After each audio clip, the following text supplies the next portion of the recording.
Se o problema não for que Deus não está ouvindo, mas que poucos estão perseverando.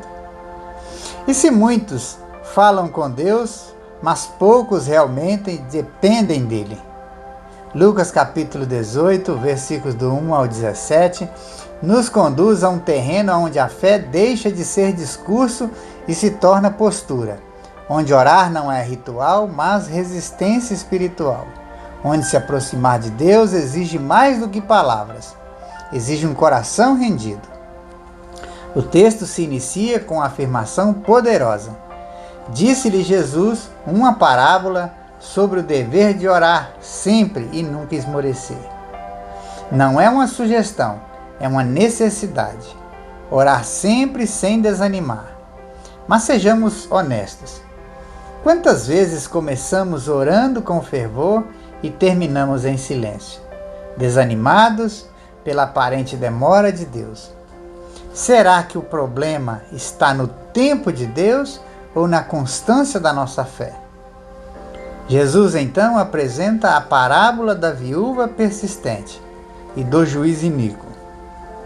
Um homem que não teme a Deus nem respeita os homens, mas que, pela insistência da viúva, decide fazer justiça. E aqui está o contraste. Se até um juiz injusto responde à persistência, quanto mais Deus, que é justo, atenderá aos seus escolhidos. Mas perceba, o ponto não é convencer Deus, é moldar o coração do homem à oração persistente. E ela não muda Deus, mas muda quem ora. Então a pergunta que ecoa é: você tem orado até que a resposta venha? Ou até o cansaço vença?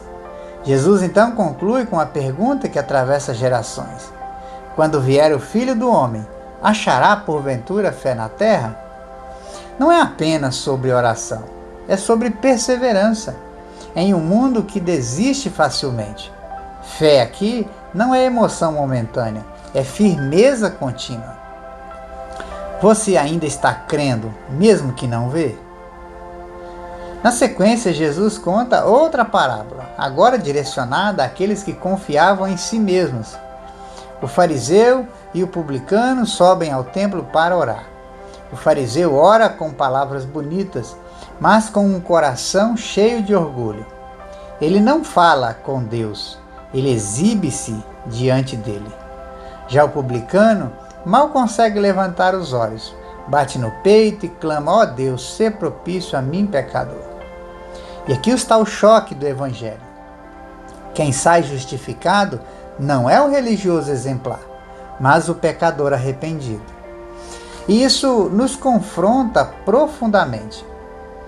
Em que base está a sua oração? Na sua performance espiritual ou na graça de Deus? Você se aproxima de Deus com argumentos ou com dependência? Porque o reino de Deus não é para os que se acham suficientes, mas para os que reconhecem a sua total insuficiência.